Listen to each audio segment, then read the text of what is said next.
Dites-moi, dans le chat si vous m'entendez. Oui, vous m'entendez? Super. Au volontariat, celles qui veulent laisser leur webcam, laissez-la, celles qui veulent la retirer, retirez-la, vous êtes chez vous, autant que chez moi, ici. Je suis ravie de vous retrouver, pour cet atelier compliqué un petit peu, hein. On va être sincères, vous et moi. Compliqué par la temporalité, ça a été compliqué pour moi de lancer le la démarche, de lancer la dynamique et tout ce qui s'ensuit. Je pense que vous savez toutes ce qu'il en est. Vous savez quoi? J'ai plein de messages de personnes qui me disent: «J'arrive pas à me connecter». Alors je m'inquiète en général quand je suis toute seule, mais là, vu que vous êtes là, c'est que c'est OK, ils ont juste pas trouvé la porte, hein. Vraiment, hein, terrible. Alors on va laisser un petit mot,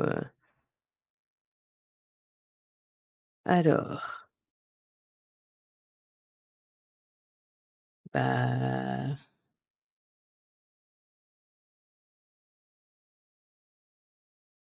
c'est le même espace membre, hein,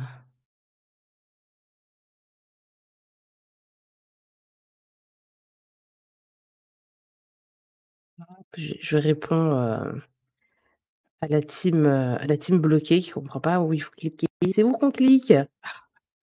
Comme je le dis toujours, venez après me dire que, vos enfants sont pas autonomes, ils savent pas trouver des solutions, et tout, et tout, et tout, et tout. Ils savent pas chercher de par eux-mêmes. Vous savez, à chaque fois, je le dis aux parents: «Regardez comment vous réagissez quand vous n'arrivez pas à trouver un truc spontanément et après vous viendrez me dire, que c'est compliqué, l'autonomie de vos enfants et tout ça».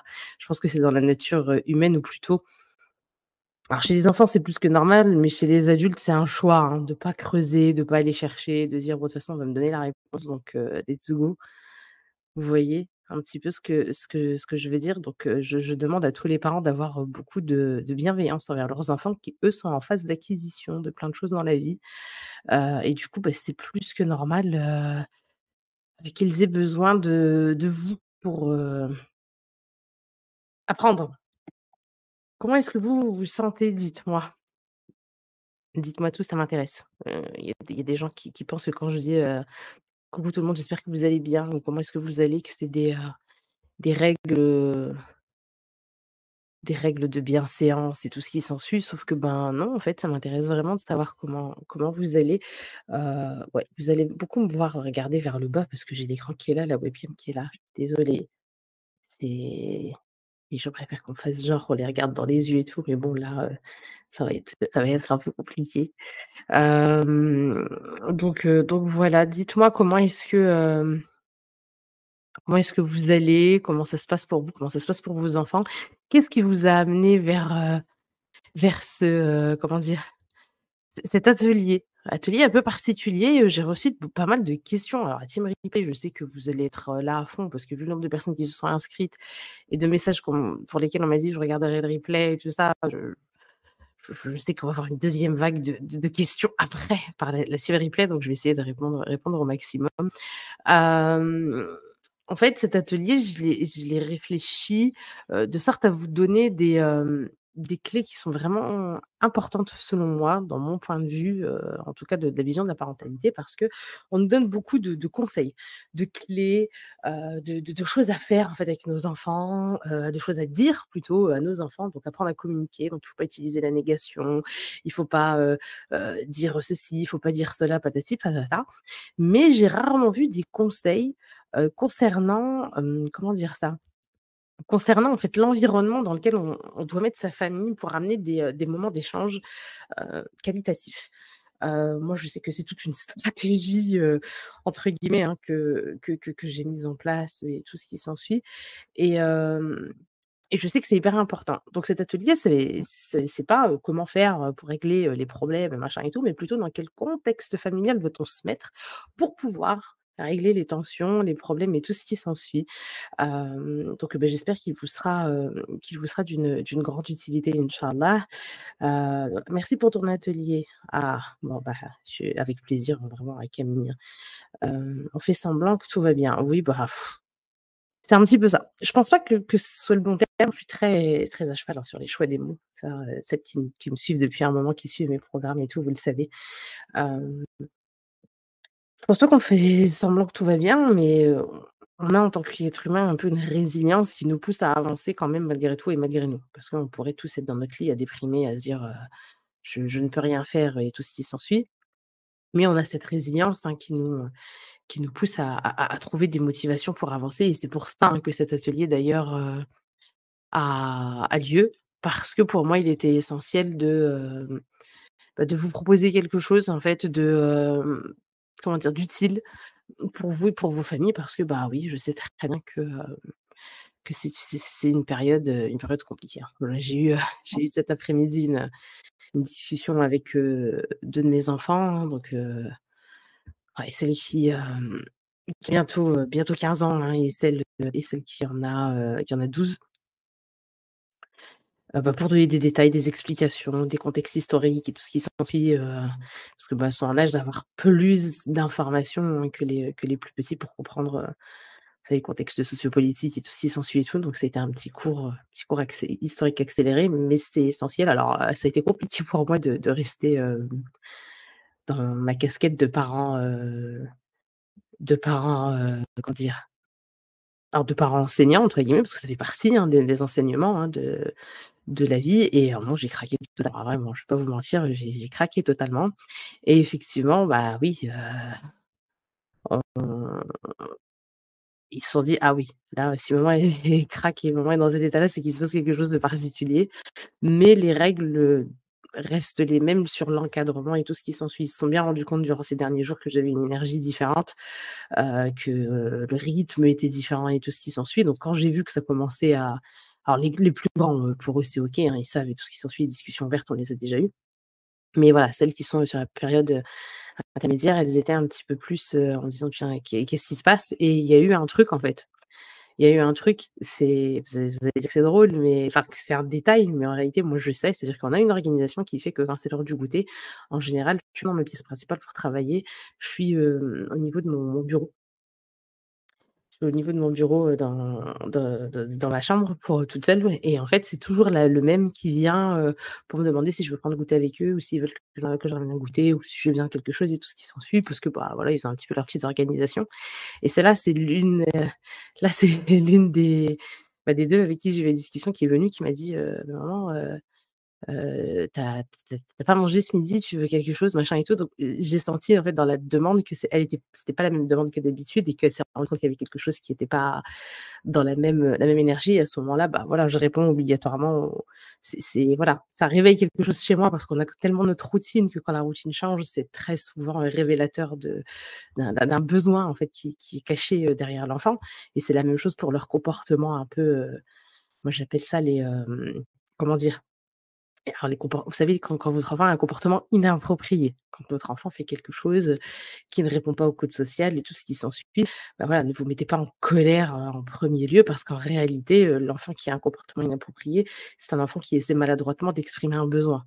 Donc, ça c'est des choses que j'essaie de faire comprendre, hein, dans toute ma vision, de la parentalité et donc voilà, aujourd'hui, nous allons, passer une petite heure ensemble, et on va, discuter de ce que moi j'appelle les moments d'échange en famille. Donc, voilà, ce sont des alors je vais mettre mes petites notes ici pour que ce soit plus simple pour moi. Hop, en espérant que ça va aller parce que j'ai vraiment préparé ça en mode, gribouillis, à droite à gauche, c'est une catastrophe. En tout cas, c'est pas moi le moi de d'habitude, beaucoup moins carré que d'habitude, mais voilà, j'aurai comme ça mes petites refs, pour pouvoir, suivre cet atelier. Donc est-ce que vous êtes prêtes? En général, nous avons fait des prêtes. Bismillah. Bah, normalement, l'enregistrement est commencé, hein. Oui, il est là. Parce que je me dis si je parle depuis tout à l'heure, mais qu'il y a pas d'enregistrement, c'est pas ouf, hein, pour la team replay en tout cas. Dites-moi dans le chat, est-ce que vous êtes là? Est-ce que vous êtes prête pour, le début de cet atelier? Hop, tac, tac, tac, touk, touk, touk, tic, tic, tic. Super. OK, bismillah, Tissam nous a dit que c'est tout bon, prête. Il y a toujours un petit décalage, hein, quand je pose des questions et le moment où vous répondez, donc c'est plus que normal. OK, Naïma est prête, Nesrine aussi, Camille, ah allez, c'est bon, on peut y aller. OK, donc les moments d'échange en famille.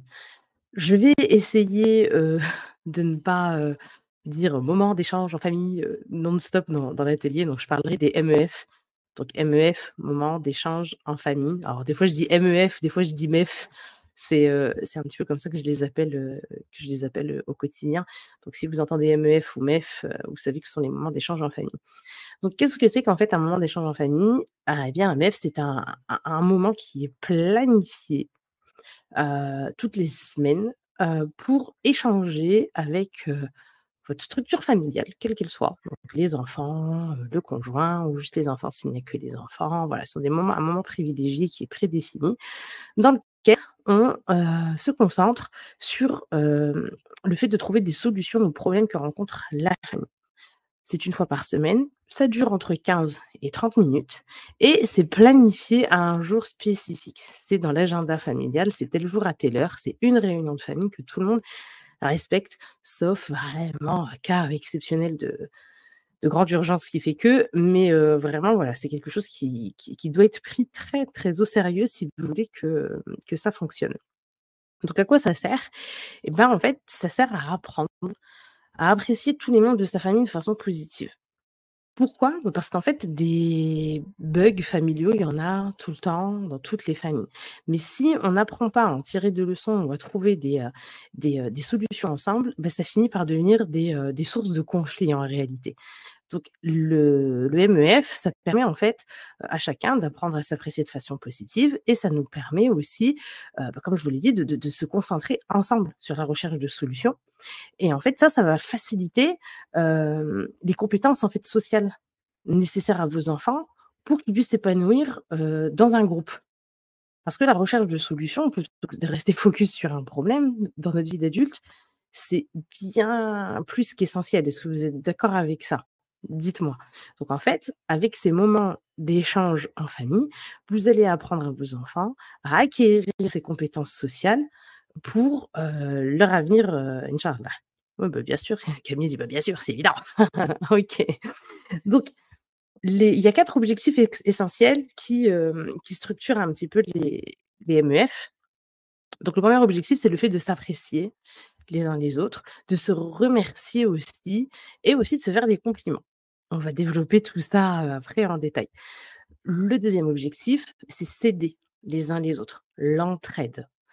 Le troisième objectif, c'est effectivement, comme je vous l'ai dit tout à l'heure, le fait de résoudre des problèmes et du coup, de trouver des solutions. D'accord? Et le quatrième objectif, c'est aussi de se faire plaisir ensemble et de planifier, des activités familiales, des sorties, des événements, les vacances, et tout ce qui s'ensuit. OK? C'est les 4 objectifs en fait des MEF. C'est clair pour vous?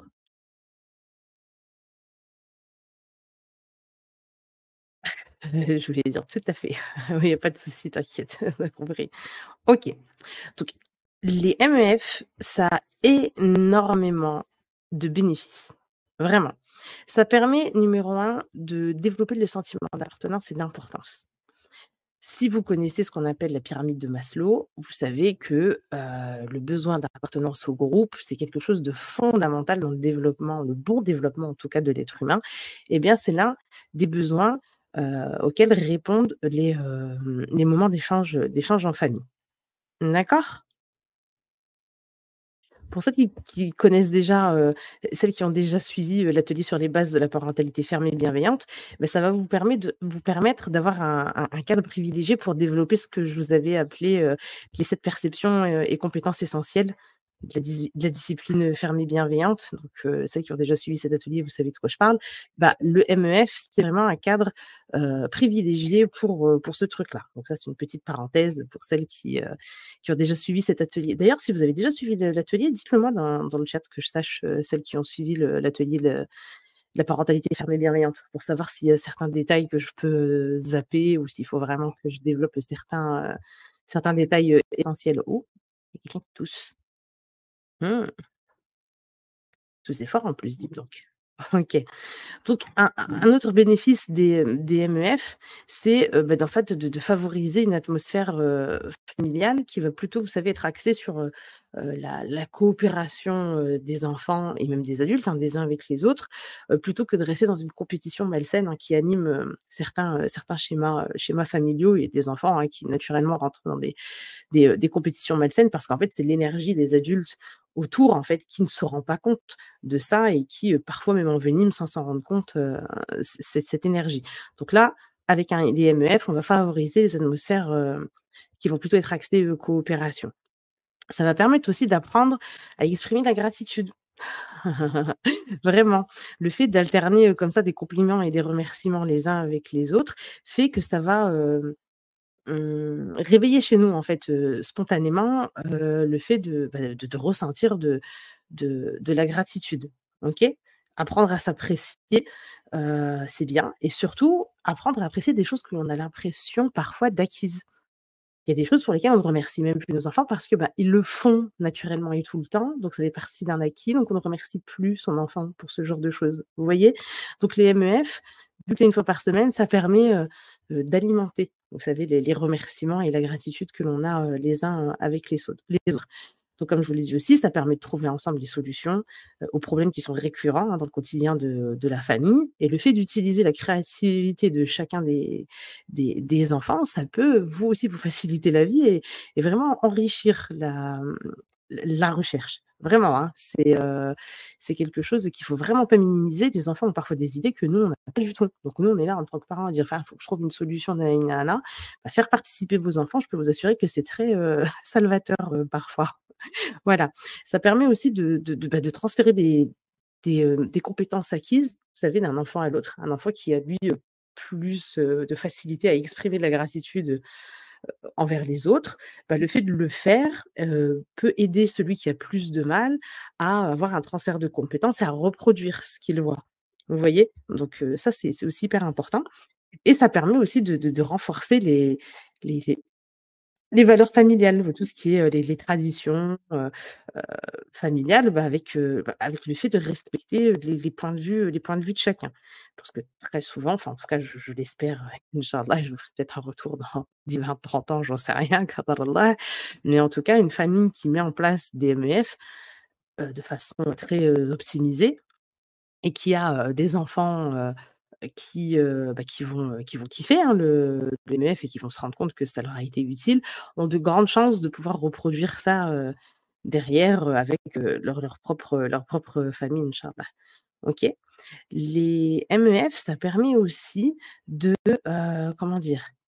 De ne pas gérer les choses dans le feu de l'action des problèmes. Ça permet de prendre un temps de pause pour réfléchir. C'est-à-dire que, heu, vous allez, on en parlera après, avoir un système qui fait que, bon, voilà, on rencontre un problème là, à l'instant T. On va le mettre dans l'ordre du jour de la prochaine réunion, mais du coup, ça nous permet de prendre le temps de pause, de redescendre de notre colère, de notre émotionnel et tout pour y réfléchir et pas, agir tout de suite, sous le coup de l'énervement. Donc apprendre aux enfants, hein, à apprécier ce que c'est que le fameux temps de pause, hein, face à une grosse vague émotionnelle, ça peut être très, très positif. Wa alaikum salam, Roqaya. J'espère que tu vas bien, inch'Allah. OK. Ça permet aussi d'utiliser un petit peu les erreurs comme une opportunité d'apprentissage. Vous voyez? Ça permet d'analyser les choses avec un recul et de se dire: «Bah, ça s'est bien passé, ça s'est mal passé, mais bah, comment est-ce qu'on peut arranger les choses?» blablabli blabla. Donc ça permet de valoriser l'erreur, d'en faire quelque chose de positif puisqu'on apprend à s'améliorer, plutôt que, d'en faire, quelque chose de dramatique, au point où, voilà, l'enfant se sent, accablé à chaque fois qu'il va faire une bêtise. OK? Est-ce que pour l'instant c'est clair pour vous? Alors, ce qui est très dur pour les parents, en fait, c'est de ne pas prendre le contrôle des moments en des moments d'échange en famille, les MEF. Le parent a très souvent, cette autorité naturelle de se mettre en grand guide et tout ce qui s'ensuit, mais en fait, c'est pas du tout le but du MEF. Le MEF, c'est vraiment, toute la famille qui prend contrôle du truc, donc ça permet aussi aux parents, hein, de de mettre en place une ambiance de respect mutuel envers les besoins de chacun, puisque c'est ça le but du MEF, c'est de respecter, les besoins de tous les membres de la famille. Ça permet aussi de développer une notion, hein, de plaisir, plaisir familial, de plaisir de passer du temps à organiser les choses ensemble, et ce qui est hyper bien, c'est que plus vous allez mettre en place ces MF et plus ça va diminuer la fréquence des incidents et des clashs un petit peu envers vos enfants, parce que vos enfants vont apprendre à devenir acteurs. Ils vont être, force de proposition de solutions, ils vont être impliqués, ils vont aussi se sentir écoutés, valorisés, pris au sérieux dans toute, comment dire? L'organisation familiale, et ça, en fait, ça permet, de valoriser leurs compétences sociales et tout ce qui s'ensuit, et du coup, les conflits sont de moins en moins, récurrents, puisque, ils sont pris, à bras le corps, dès le début. OK? C'est tout bon pour vous pour l'instant? OK. Donc, comment on met en place un moment d'échange en famille? Alors, premièrement, ce qui est hyper important, c'est de fixer la fréquence des rencontres. Donc, on a dit une fois par semaine, 15 à 30 minutes, hein, en fonction des choses à régler, c'est top. On fait en sorte de ne jamais être coupé. C'est-à-dire qu'il n'y a pas de téléphone, pas de notification. Alors, si vous avez participé au challenge semaine familiale, la petite boîte ou le tiroir à l'extérieur de la pièce. Tout le monde joue le jeu, pas d'écran, pas de tablette, tout le monde joue le jeu, parce que si le parent donne de l'importance au MEF, l'enfant va suivre lui aussi. D'accord? Et vous verrez que si vous arrivez un jour à mettre en place ce genre de choses, au début, c'est bizarre et tout, donc il y a plein de freins un peu à droite et à gauche, parce qu'on apprend, hein, tous ensemble à mettre en place ces moments d'échange en famille, de façon correcte, et une fois que ça devient une habitude, ça devient un moment de plaisir. Les enfants seront ravis de dire: «Hey, c'est bon!» Bon, ça, on va en parler après, vous verrez, il y en a un qui a le rôle de celui qui «tire la cloche» entre guillemets, et ça devient un moment de plaisir, puisqu'on ressort de là avec plus de positivité qu'autre chose. D'accord? Donc voilà, que je redis encore une fois, le but des MEF, c'est d'amener, une collaboration. OK? OK. De toute façon, vous le verrez, hein, si vous commencez à mettre en place des MEF, mais qu'en réalité vous êtes pas là à 100, que vous sortez votre téléphone: «Ah attends, il y a un truc important, blabla», vous verrez que les chamailleries, elles reviennent, plus qu'autre chose, c'est hyper contre-productif. OK, donc le deuxième point important, c'est de choisir le lieu. Choisir le lieu, c'est primordial, parce que, en fonction de l'endroit où vous allez être, les enfants seront plus ou moins concentrés. Donc en général, c'est soit on se met à table, tous à table, mais en dehors des heures des repas, bien évidemment, parce que quand on est dans les repas, on se concentre sur les repas et les discussions, lambda, ou alors en cercle, dans le salon. Comme je vous l'ai dit, si vous faites ça dans le salon, faites attention aux distractions. Ça, s'il y a une télé, elle est éteinte, s'il y a un PC, il est éteint, bref, voilà, faites attention à de mettre vos enfants dans le climat d'organisation, de concentration le plus favorable. Mais en général, c'est comme ça que ça se passe. C'est autour de la table, hors des repas ou en cercle dans le salon, c'est, les lieux les plus cohérents pour faire un MEF. D'accord? Alors, il faut aussi que vous définissiez le processus de décision dès le début, pour que vos enfants comprennent que les MEF, c'est pas un tribunal. Le MEF, c'est fait pour prendre des décisions en consensus. C'est-à-dire qu'il faut qu'à la fin du MEF, les décisions qui ont été prises ont été validées par tout le monde, et que chacun se sente respecté et sente que ses besoins ont été, on a répondu à ses besoins avec les décisions du MEF. D'accord? Donc du coup, parfois, il y a des sujets qui sont très, très, très, très, très compliqués à gérer. Donc au lieu de créer des tensions, en fait, vous le faites en plusieurs MEF. C'est-à-dire que le MEF, c'est 30 minutes, à la fin des 30 minutes, c'est stop. On arrête, Parce que ça tourne en boucle, chacun reste sur ses positions, tout le monde commence à être énervé, donc du coup, on n'est plus du tout rationnel dans la recherche de solutions. Donc comme on l'a dit tout à l'heure, un temps de pause, ça permet un retour au calme. Donc quitte à mettre le truc de côté et revenir dessus la semaine d'après, au MEF prochain, bah, vaut mieux faire ça plutôt que d'insister, insister et que tout le monde se prenne la tête et que ça finisse en embrouille. Vous voyez? Donc il faut que vous compreniez un truc, c'est que être rationnel dans la recherche de solutions, c'est beaucoup plus important que la solution en elle-même en réalité. Vous voyez? Parce qu'en fait, l'enfant a besoin via des MEF, heu, il a besoin. En fait, ça veut dire à apprendre à respecter le process. Vous voyez? En réalité, c'est ça qui est le plus important, c'est respecter le process pour arriver à la solution qui est, favorable pour tout le monde. En réalité, la compétence sociale que vous transmettez à vos enfants, c'est plus ça.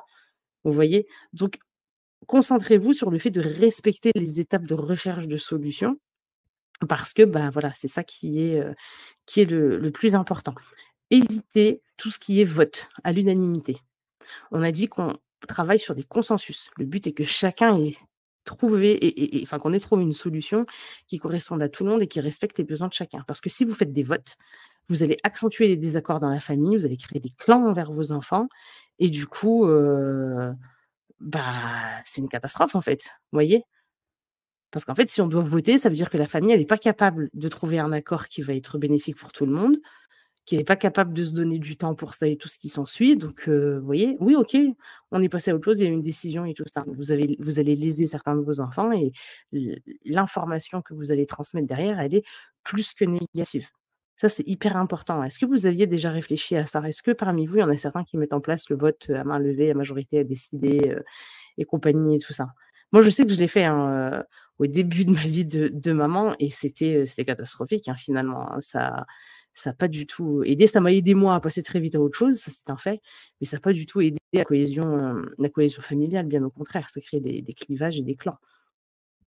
Est-ce que, oui, moi, on vote pour tout. Ah non, mais c'est un point de vue intéressant, j'y ai jamais pensé. Non? OK. OK, OK, OK. D'accord. Bon, donc ça, c'est quelque chose qu'il faut bien garder en tête et comme je vous l'ai dit, le fait de faire plusieurs, MEF parfois pour certains sujets, c'est complètement, OK. D'accord? Donc, le but aussi du MEF, c'est, d'accorder, les agendas familiaux.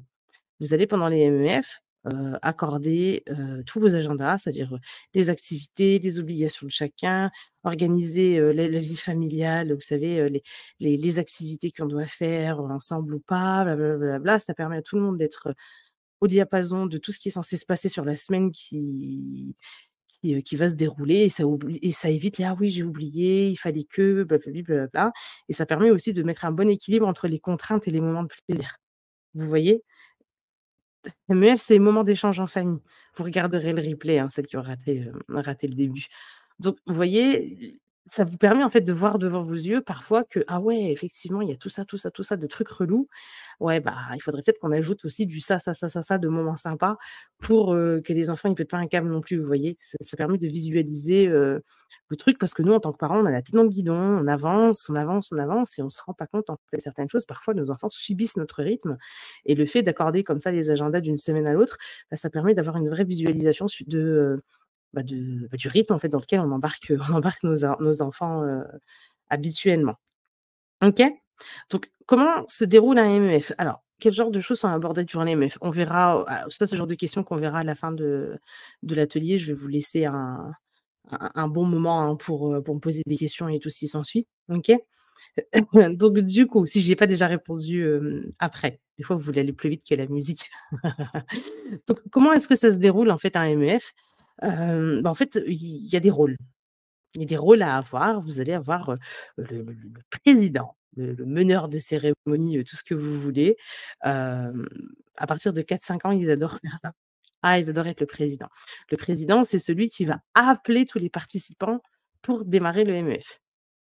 Donc 5 ou 10 minutes, enfin 10 minutes avant le rendez-vous, vous l'envoyez en mission pour dire à tout le monde: «Eh, le MEF commence à telle heure, rappelle-toi». Comme ça, chacun a 10 minutes pour finir l'activité en cours et venir, voilà, et quand c'est le moment, bah, il retourne faire son petit tour en disant: «On t'attend, c'est parti». Ah, les 4 à partir de 4 ans, 5 ans, ils adorent faire ça.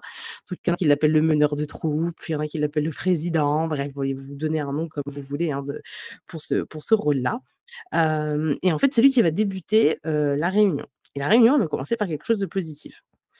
Ça va débuter avec ce que j'ai appelé les compliments, les appréciations et les remerciements. Comme je vous ai dit tout à l'heure, vos enfants, en fait, ont besoin d'avoir, heu, aussi, des rappels, positifs de choses que l'on pense parfois être acquis. Vous voyez? Donc on va en parler après, hein, en détail et tout ce qui s'ensuit, mais c'est hyper important, en fait, de débuter par quelque chose d'hyper positif, surtout quand on a après des, hem des choses, bien, corsées, à gérer. Donc voilà, qu'on se complimenter, à exprimer sa gratitude sur, par exemple, les activités qu'on a faites la semaine d'avant, remercier quelqu'un qui nous a aidés, quelqu'un de la famille qui nous a remerciés à l'instant T et compagnie. C'est vraiment le moment de la gratitude avec un grand G. D'accord? C'est aussi, le moment de présenter un problème à résoudre s'il y en a eu un dans la semaine. Si dans la semaine, il y a eu un conflit, heu, une frustration ou quoi que ce soit qui a amené, à des disputes, ceci et cela, bah, c'est au moment des MEF qu'on résout les choses. Comme je vous l'ai dit, c'est pas au moment où ça arrive qu'on commence à engueuler nos enfants, patati et patata.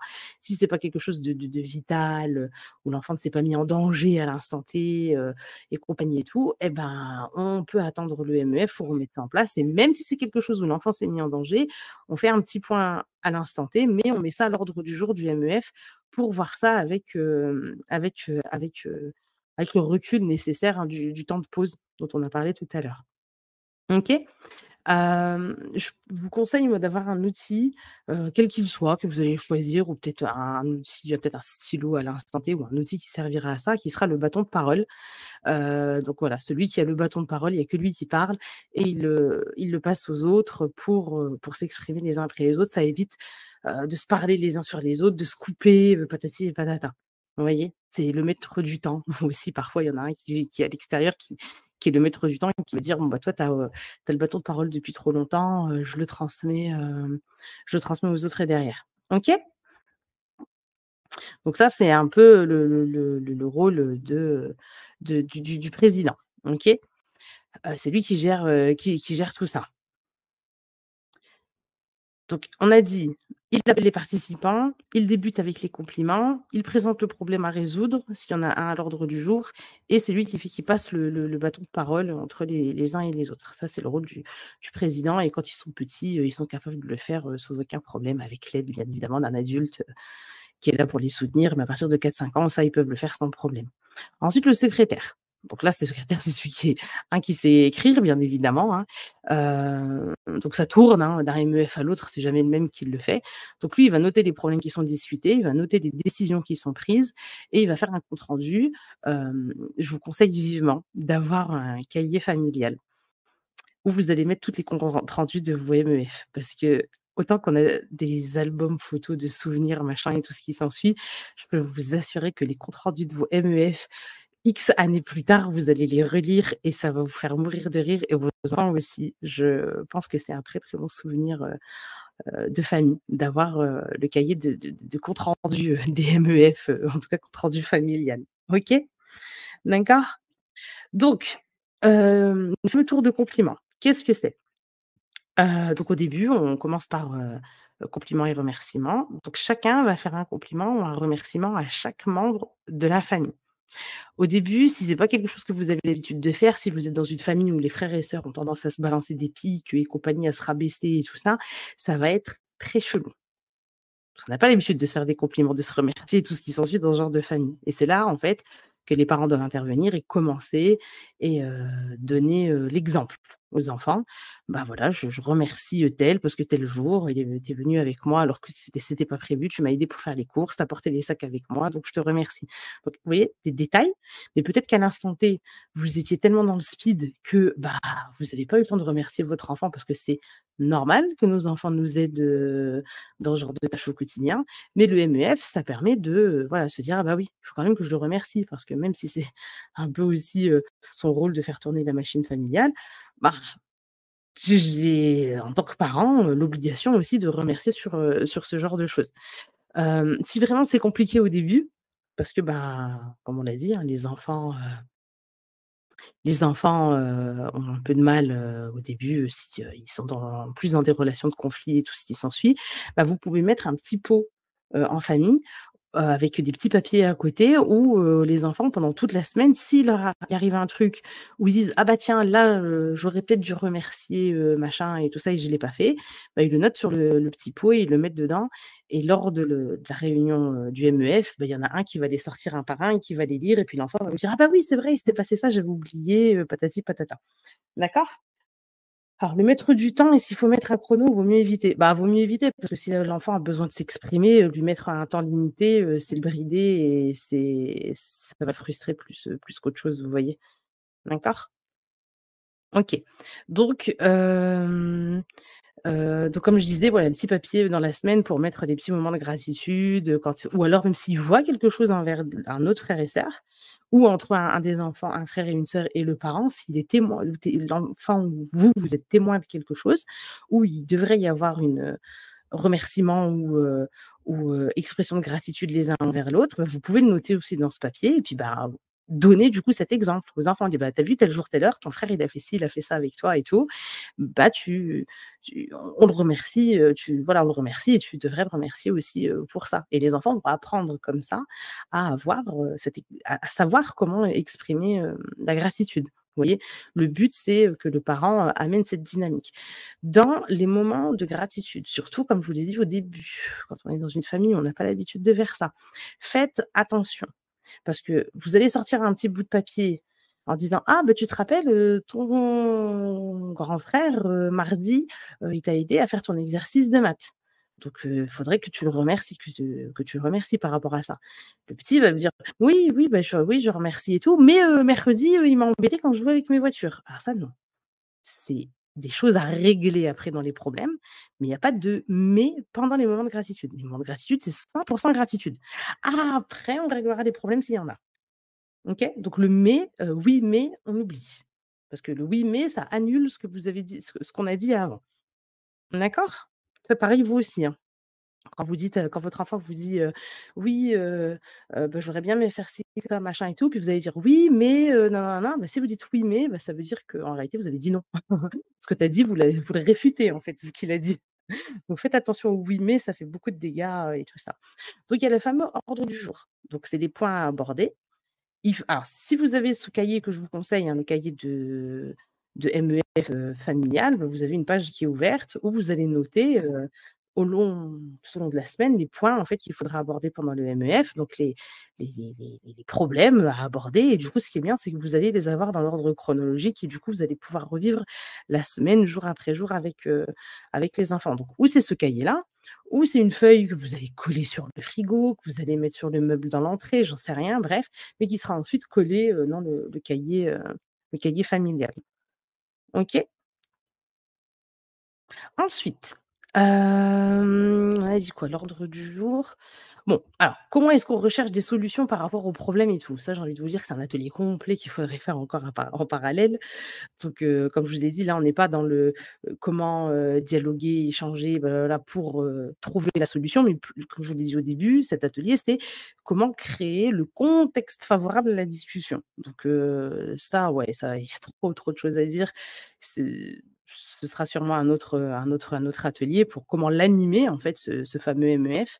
Mais voilà, il y a des histoires comme je vous avais dit, l'histoire du consensus familial, il y a des histoires de fil rouge, il y a enfin bref, il y a tout un délire autour de ça, mais bon là en 1 heure, j'aurais vraiment pas le temps en tout cas, j'aurais pas le temps de répondre à vos questions et compagnie et tout ça, donc ce sera sûrement un autre atelier. Ce sera un autre atelier, inch'Allah, c'est même pas ce sera sûrement, ce sera un autre atelier, inch'Allah, c'est une réalité.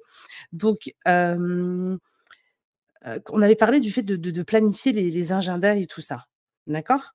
Ce que je vais vous conseiller vivement, à la fin d'un MEF, il faut toujours que le MEF, ait été clôturé par la planification d'un moment de plaisir pour la semaine suivante. Parce que c'est pas évident de remettre sur le tapis les sujets, qui ont fait mal, qui ont touché quelqu'un, patati et patata. Donc le fait de déjà avoir programmé un moment de plaisir en famille qui arrivera, ça permet aussi de soulager un peu les tensions et les rancœurs des uns et des autres. Et c'est surtout que la vie fait qu'on est tellement à 1000 à l'heure que, bah, si on planifie pas, bah, on oublie parce qu'on dit tous: «Demain, demain, demain, demain» et il y a 6 mois qui se sont passés et on l'a pas fait. Vous voyez? Et c'est surtout que l'important, en fait, c'est de montrer aux vos enfants que de passer des moments agréables ensemble, bah, c'est une priorité dans la vie familiale. Donc que ce soit des activités en groupe complet, mais aussi des activités en one to one, un parent avec un enfant. Vous faites aussi des activités isolées avec vos enfants parce qu'ils ont besoin d'avoir du temps seul avec vous pour pouvoir, s'exprimer et sortir des choses, bah, qui sortiraient peut-être pas dans tout le monde. Est-ce qu'il faut obliger un enfant de 14 ans à y participer? Tous les enfants y participent, toutes les personnes qui vivent sous le foyer y participent. Même si vous hébergez quelqu'un, bah, à partir du moment où vous l'hébergez, il doit accepter la dynamique familiale. C'est tous les membres du foyer, en fait, qui participent au MEF.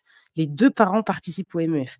Il y a pas de: «Oh bah tiens, j'ai, un match de foot» ou «Oh bah tiens, je dois aller aider, ma mère donc je serai pas là et tout». Non, le MEF, c'est obligatoire pour tous les membres de la famille.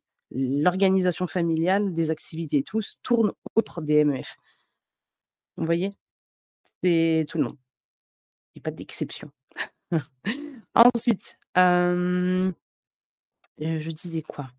Ouais, du temps à 2, du temps isolé aussi avec vos enfants, ouais. Alors, pour que ça se passe bien, il faut que aussi que vous essayiez, d'anticiper, les problèmes possibles et ça, les MEF servent à ça. Vous voyez ce que je veux dire? Moi, je vous donnerai peut-être un exemple après pour que ce soit plus simple. On va même ouais, on va prendre l'exemple du voyage.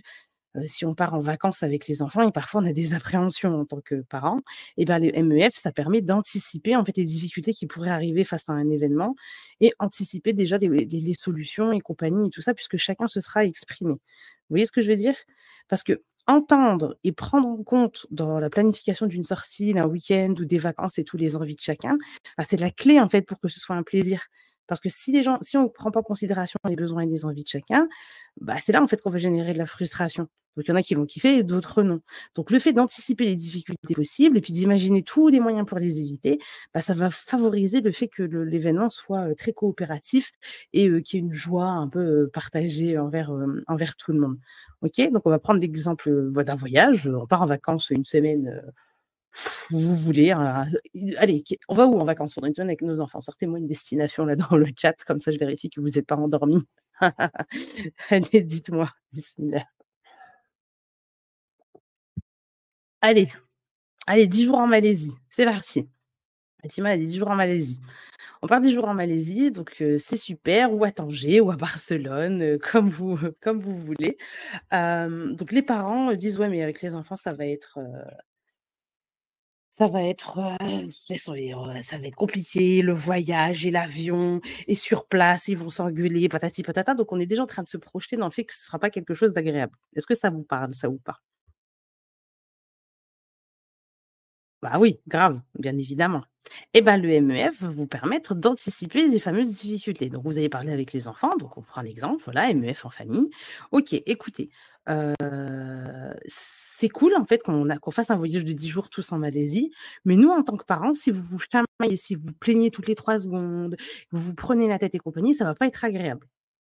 Qu'est-ce que vont vous dire les enfants? «Non, non, nous, on voulait en Malaisie et tout, je te promets, tout va bien se passer, on va jamais s'engueuler, nanani nanana». Tu l'as vu mon œil? Ils sont bien intentionnés, hein, quand ils font la promesse, mais on sait très bien que des problèmes vont arriver, vous voyez?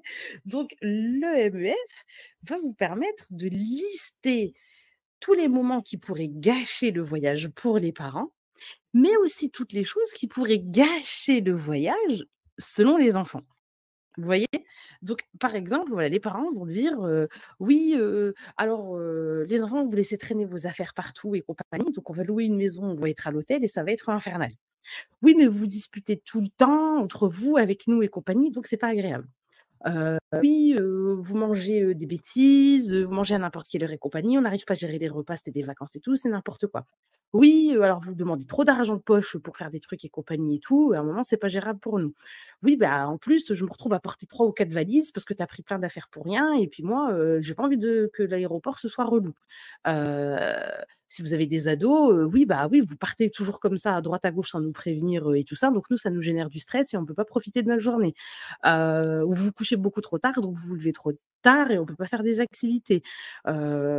Oui, bah, nous, on essaie de faire des activités, puis vous avez pas envie de venir avec nous. Est-ce que vous vous reconnaissez dans toutes ces reproches de parents dans les voyages avec les enfants? Dites-moi. On est d'accord. Tu vois? Elle dit: «Mais oui, parce qu'on vit tous la même chose et tout ça». Mais les enfants, eux aussi, en fait, vont avoir leurs doléances. Vous voyez ce que je veux dire? C'est les enfants vont se dire, «Oui, bah, moi, j'ai pas envie de partager mon lit, avec mon frère et ma sœur». Ou ma sœur, par exemple. Des fois, on met 2 enfants dans un lit en se disant: «Bah, on prend une chambre en moins et compagnie et tout, on les met à 2, c'est OK». Mais eux, peut-être qu'ils ont pas envie et que ça génère de la frustration pour eux. Ou, bah, vous me donnez pas assez, d'argent de poche pour faire mes dépenses. Ou, cet argent-là, je peux pas le dépenser comme je veux, vous êtes toujours en train de m'empêcher d'acheter ce que je veux. Ah, vous me forcez à porter des vêtements que j'ai pas envie parce que vous avez envie d'aller dans des restos, genre chic et compagnie, moi j'ai pas envie. Ouais, moi, vous me laissez pas m'asseoir, au hublot à l'avion. En fonction de l'âge de l'enfant et tout ça, c'est des choses qui peuvent être des frustrations pour un enfant, en fait, dans son voyage. Vous voyez ce que je veux dire? C'est, c'est aussi, des choses à prendre en considération. Vous, dans votre organisation d'adulte, c'est secondaire, mais ces petites choses-là vont générer de la frustration sur vos enfants et c'est ça qui va gâcher vos vacances. Donc qu'est-ce qui est plus intelligent? De dire: «C'est des trucs secondaires, on s'en fiche» ou de se dire: «Beh, justement, comme c'est secondaire, on va trouver des solutions en amont pour que les vacances se passent bien»? Camille a dit: «C'est génial de prendre en compte les reproches, des enfants aussi». Mais bien évidemment, c'est la base. C'est les vacances, donc on veut pas de règles et de programme. Bon, ah, par exemple, ça peut être aussi un des reproches, mais ça par contre, c'est pas possible parce que ça fait partie de la vie, les règles, et les programmes. C'est pour ça que je parle de fermeté et de bienveillance. Le freestyle, ça n'existe pas, dans une harmonie familiale et les enfants ont besoin de règles pour pouvoir, avancer. C'est un enfant qui a pas de règles, il se perd, très, très vite et il est très vite émotionnellement, complètement perturbé, hein, vous savez. Alors du coup, qu'est-ce qu'on peut, trouver comme solution? À l'histoire d'argent, et ben, on s'organise en amont. Le voyage, c'est dans X temps. Et ben, vous avez jusque ce jour-là pour, économiser tout ce que vous pouvez économiser. Et nous, en tant que parents, on vous dit que pour le voyage, pour ceux qui sont en âge d'avoir de l'argent de poche, hein, bah, toi, tu auras autant, autant, autant, autant en fonction des tranches d'âge et tout ça. Le budget que les parents vont donner va être prédéfini en amont. Donc l'enfant, s'il a envie d'avoir plus, bah, il sait qu'il va devoir économiser sur son argent de poche avant. Il va devoir anticiper et assumer derrière s'il a économisé ou pas, parce que, bah, le parent lui a dit, qu'il aurait autant. Donc le voyage, il dure 10 jours, bah, la somme, on va la diviser par 10 et tous les jours, vous aurez votre somme par jour. Quand il y a plus rien, il y a plus rien. Vous réclamez rien puisqu'on s'est mis d'accord, sur la somme en amont. La règle, elle est là. L'enfant doit apprendre aussi qu'il y a des conséquences. Derrière, s'il décide de tout mettre de côté et tout dépenser le dernier jour et tout, c'est son problème. Si, il veut tout dépenser dès le matin au bout d'une heure, c'est son problème. Ça fait partie aussi de l'apprentissage, en fait, de certaines compétences sociales et gérer un budget, ça s'apprend aussi. Ça, c'est le genre de situation où, bah, ils sont mis à l'épreuve sur la gestion d'un budget. OK? Donc aucun ajout, mais par contre, ils font ce qu'ils veulent avec cet argent-là, dans la limite du licite, bien évidemment, je préfère le dire, même si c'est une évidence. OK? Donc ils font les achats qu'ils ont envie de faire, même si vous trouvez ça absurde, trop cher, trop machin, vous pouvez donner le conseil, mais n'interdisez pas, heu, les choses puisque c'est son budget, il en fait ce qu'il veut. Les bagages, et ben, en fait, chacun est responsable de son bagage. Quand on est en âge de porter des choses, bien évidemment, je parle pas d'un petit de 2 ans. Vous voyez ce que je veux dire? Donc pour moi, il est important de dire à chacun que vous prévoyez les bagages que vous êtes capable de porter. Si tu veux prendre une pochette avec ton ordinateur, plus ta valise, plus ton sac à dos parce que c'est OK dans le nombre de bagages qu'on a et tout ce qui s'ensuit, OK. Mais par contre, quand on est à l'aéroport, c'est toi qui portes tout ça. Ah, étrangement, vous allez voir qu'ils vont se rendre compte très, très vite qu'il y a plein de choses qui sont pas essentielles quand on part en vacances et ça permet d'éviter les problématiques puisque, bah, ceux qui sont en âge de porter les choses prennent ce dont ils vont avoir besoin, ils estiment en tout cas avoir besoin et qu'ils estiment être capables de porter et ils assument à l'aéroport. OK? OK, ensuite, l'histoire du lit, bah, le sac de couchage. On prend un sac de couchage qu'on va plier, machin et tout et sait-on jamais, si à l'instant T, bah, tu veux pas, pour une raison X, Y ou Z et tout, bah, il y a possibilité du sac de couchage et tout. Bah, vous inquiétez pas, ils vont kiffer, ils vont dire: «Bah, ouais, ouais, ouais, je vais prendre, je vais dormir par terre». Vous voyez? C'est des petites choses, des détails, mais qui peuvent éviter des tensions et des prises de tête, en fait, sur place. Vous voyez? Dire, bah, les repas, OK, bah, papa et maman, nous, on aime bien, faire de temps en temps un petit resto classe et compagnie. Bah, ce jour-là, vous irez dans un fast-food ou vous mangerez à l'hôtel ou ceci ou cela. Mais c'est prédéfini avant et on l'impose pas puisque l'enfant a exprimé que lui, il n'aime pas faire ce truc-là. OK? Et puis, bah, les prises de tête pour le hublot, bah, on fait un planning, à au décollage, c'est toi et toi qui va se met qui se met au hublot. À l'atterrissage, c'est toi et toi. Il y a normalement, en aller-retour, il y a deux décollages et 2 atterrissages, hein. Donc on peut carrément, s'arranger pour que chacun puisse avoir le hublot à un moment donné et pour éviter que ce soit prédéfini et que ça évite les tensions et tout ce qui s'ensuit. OK? Le fait, en fait, de s'engager verbalement, vous voyez ce que je veux dire? Bah, fait que l'enfant, en fait, il va suivre ses propres paroles, en fait. Il s'est engagé et tout ça, donc il y a aucune raison, en fait, qu'il y ait des disputes et s'il y a ce qu'on peut mettre en place aussi par rapport aux disputes, c'est un petit code secret familial, dans les 2 sens. Je suis en vacances, j'ai pas envie qu'il y ait des disputes. Donc quand je sens que ça monte, on met en place un signe pour faire ça. On met et de l'autre côté, vos enfants vont aussi choisir un signe. S'ils estiment que vous êtes en train de lever la voix, de vous énerver contre eux et compagnie, ils vont vous faire ce signe. Et quand ils vont le faire, vous allez redescendre tout de suite en disant: «Ah ouais, on a dit que c'était les vacances, on se prend pas la tête sur les détails». Donc le petit code familial, en fait, pour les moments de dispute qui commencent à monter pendant les vacances, ça marche aussi hyper bien, je vous conseille vivement. Quand on a des enfants qui sont tout petits, donc des moins de 4 ans, on leur impose pas un MEF, on fait des MEF quand ils sont au lit, ils sont au dodo, hop, on peut régler ça, avec les autres et tout ce qui s'ensuit. Il faut pas leur imposer ce genre de choses.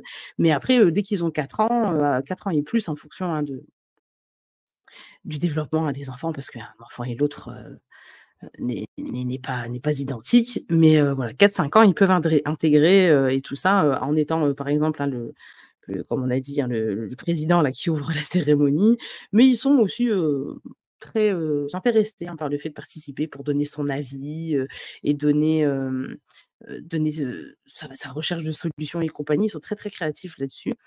Et puis pour les adolescents, bah, c'est important aussi parce que les adolescents, il y a pas de moment d'échange en famille, on peut très vite, en fait, tomber dans certains pièges, en fait, que j'appelle les luttes de pouvoir et les cycles de revanche avec les ados. Parce que vous allez faire un truc, lui, il va pas être d'accord, il va se dire: «Ah oui, genre, le parent essaie de m'imposer un truc que j'ai pas envie de faire. Bah, rien que pour la peine, je vais me rebeller, je vais pas le faire». Il va estimer qu'il a pas été écouté et entendu, donc il va essayer de se venger, en criant peut-être aussi plus fort, en faisant d'autres bêtises à côté, tout ce qui s'ensuit et machin et tout ça.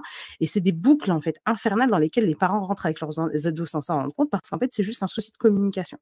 Donc les MEF, ça évite justement ces fameuses luttes de pouvoir et cycles de revanche parce que, bah, voilà, pendant le MEF, on va réfléchir aux vraies solutions aux problèmes et tout ce qui s'ensuit, plutôt que d'être dans l'émotionnel et combat le combat de la lutte des pouvoirs. OK? Parce que, bah, il faut en tant que parent, je pense quand on n'a jamais mis en place des MEF, et qu'on a des ados avec qui c'est compliqué, bah, il faut avoir l'humilité, en fait, de reconnaître qu'on a fait des erreurs. Dire: «J'ai été beaucoup trop permissif avec toi» ou «J'ai été beaucoup trop contrôlant avec toi, c'est pas cool» et compagnie. Donc voilà, j'ai besoin de discuter avec toi, de trouver des solutions et tout ce qui s'ensuit. Donc on va mettre en place ces moments d'échange, en famille et lui expliquer que c'est vraiment un moyen d'encourager la dynamique familiale, de créer une relation de confiance, que c'est pour mettre du respect et de la bienveillance pour les uns et les autres, pour les convaincre de la nécessité et ils peuvent pas dire non tant qu'ils ont pas essayé. C'est ce que je dis tout le temps. «Ouais, mais s'il veut pas». Bah oui, mais bon, c'est la vie. Dans la vie, il y a des contraintes et tout ça et ça fait partie de la dynamique familiale, donc si tu veux faire partie de la famille, il faut que tu suives la dynamique familiale. Donc on va essayer et on va voir ce qu'on peut faire. Quand on est un parent solo, pour être dans ce contexte-là, je peux me permettre de parler de ça. Le contexte, c'est OK, c'est différent, mais c'est pas mieux ou moins bien. C'est-à-dire que quand on est un parent solo, on amène à nos enfants une autre façon de grandir, une autre dynamique possible et c'est l'attitude du parent qui va influencer l'enfant. C'est-à-dire que si vous amenez ça, bah, que ce soit ces MEF ou des moments, de famille de façon générale comme des trucs de coopération, de la recherche de solutions, en parlant tout à l'heure, on avait dit gratitude, partage et tout ça. Si le parent donne à l'enfant cette impression d'essayer d'amener le mieux pour réussir à avoir une vraie cohésion familiale, même s'il fera des erreurs, il va amener l'enfant à se construire dans la même dynamique. Alors que si le parent est du genre à culpabiliser parce que: «Ah le pauvre, il a plus son père ou il a plus sa mère, alors, c'est tragique, c'est dramatique, miskin patati patata», bah, l'enfant en fait il va comment vous dire ça? Il va vivre, ça, comme dit, c'était anormal et donc du coup, ce qu'il va refléter, bah, c'est le reflet de ce qu'il a vécu et de ce que vous allez lui proposer. Donc n'ayez aucune crainte en fait que, en vous disant: «Bah, oui, mais ça risque de moins fonctionner et compagnie et tout ça». Non, parce que c'est votre dynamique et votre intention qui va convaincre ou pas votre enfant sur le terrain et comme je le dis toujours, on apprend ensemble. D'accord? Donc pour moi, quand on est famille monoparentale, bah, les MEF, ça permet aussi de lâcher prise un petit peu parce que vu qu'il y a une recherche de solutions collectives, bah, c'est énergivore en fait que moi être toute seule dans mon coin, penser à tout le monde. Ouais, mais est-ce que lui va vouloir? Est-ce que lui non? Potentiellement prendre des mauvaises décisions et devoir payer les conséquences. Non, là, vous voyez, on est déjà dans une recherche de solutions, collectives donc voilà, gros lâcher prise pour moi et charge mentale, en moins du coup parce que, bah, vu qu'il y a un consensus, on a mis en place un consensus, à savoir que, on ne fait pas de vote, mais on choisit enfin, on arrive à une, comment dire?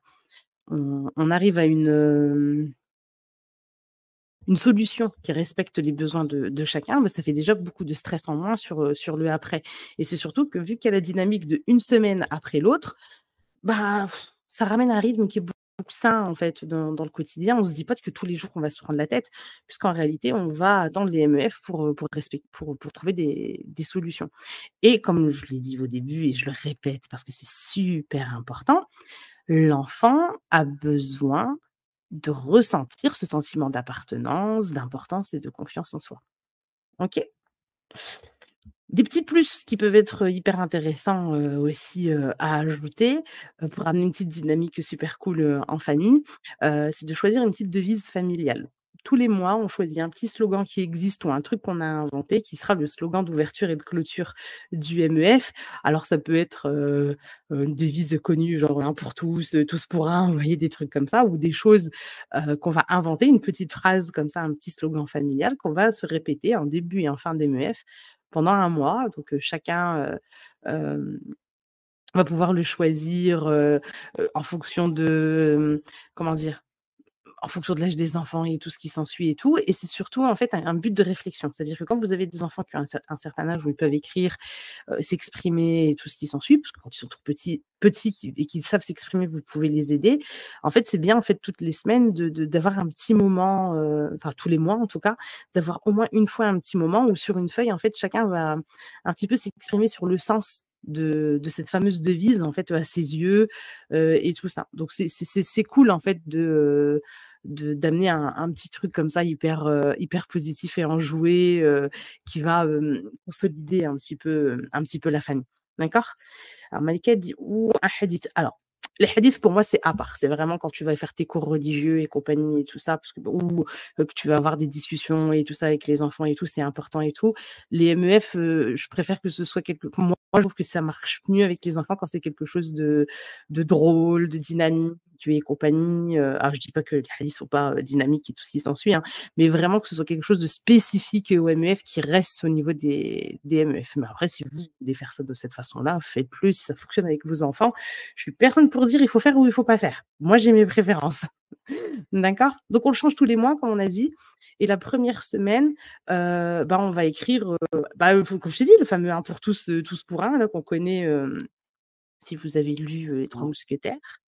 Si vos enfants ont lu ou vu Les Trois Mousquetaires, par exemple, vous voyez, c'est un slogan, c'est une dynamique familiale, ou alors nous, on a eu plein, on a eu, les MEF, c'est pour s'aimer, oui, tu sais, il y a eu plein de phrases comme ça, en fait, qui sont venues, qui à l'instant T avaient un sens pour celui qui a choisi le slogan du mois et il y en a tellement eu que Voyez? C'est une petite phrase comme ça qui a un sens pour celui qui la trouve. OK? Alors si vous avez un cahier, pour les MEF, bah, vous gardez les fameuses pages de remerciements, d'accord? Donc en fait, entre 2 MEF, il faut qu'il y ait une page, qui est mise à la vue de tout le monde, alors ou dans le couloir, ou sur le frigo et tout ce qui s'ensuit, où chacun puisse déjà écrire dessus, les remerciements et tout ça. Parce que, bah, le fait de passer devant pendant la semaine, de les voir et tout, ça ramène toujours un peu de le fait de le lire, de passer devant, de vous dire: «Alhamdoulilah, vous avez mes enfants, ils sont reconnaissants les uns envers les autres, ils se remercient pour des petits trucs et compagnie». Même pour vous, ça va réveiller un sentiment de gratitude et ça fait du bien. Et pareil pour une autre feuille pour les compliments, une feuille de remerciement, une feuille de compliments et toutes les semaines on les met, on les lit déjà au MEF d'après et on les met dans le cahier, des MEF familiaux. OK, 1, 2, 3, Aïcha. Viva la famille alors? Ça peut être une solution aussi. OK? Et puis, bah, pareil, vous pouvez avoir une feuille, hein, qui est mise à dispo dans le cahier des MEF avec des idées d'activités à faire tous ensemble ou faire à 2 seulement, le parent plus un enfant ou même l'enfant à faire tout seul. Des activités avec budget, des activités sans budget. Donc dès qu'un enfant a l'idée, on va le mettre là-dedans. Comme ça, quand on a le MEF suivant et qu'on doit programmer des activités, bah, si on n'a pas d'idée, on peut aller, checker, la fameuse page commune où tout le monde peut écrire, ses idées d'activités. Voilà, on va piocher là-dedans, pendant les MEF. D'accord? Ce qui peut être bon aussi à faire, d'un MEF à l'autre, c'est, le partage des erreurs. Donc, OK, j'ai fait une erreur, qu'est-ce qu'elle m'a enseigné et qu'est-ce que je ferai à l'avenir? Ça peut être aussi, super intéressant, parce que ça permet de dédramatiser, l'erreur et l'échec et tout ça et d'en faire quelque chose, d'hyper positif puisque, bah, en fait, c'est pas une erreur mais un apprentissage et quand vous le lisez aussi comme je l'ai dit, hein, quelques, mois/années, après, ça vous rappelle plein de trucs et tout et c'est relativement drôle. Moi, ce que j'utilise aussi, 1 fois par semaine, donc c'est pas pendant le MEF, mais autour en tout cas du MEF, c'est l'élaboration du menu de la semaine. On fait un menu 1 fois par semaine, tous ensemble pour, nous faciliter la vie, faire les courses en fonction d'eux et éviter le gaspillage, pour être organisé, arrêter de perdre du temps, et tout ça. Donc tout ce qu'on peut anticiper en batch cooking, eh ben, on le fait et compagnie, donc ça fait partie de la dynamique familiale et on fait ça aussi autour des MEF. Donc ça peut être un petit plus, hyper intéressant pour vous. Donc comme je vous l'ai dit au début, pendant les MEF, et après on va passer aux questions-réponses, ça va vous permettre en fait de transmettre à vos enfants des compétences sociales. Vous voyez? Donc ça va apprendre à vos enfants à écouter, à partager des idées, à résoudre des problèmes, à avoir du respect, les uns pour les autres, à comprendre l'importance de ces fameux temps de pause avant la résolution d'un problème et de pas agir, hein, dans le feu de l'action.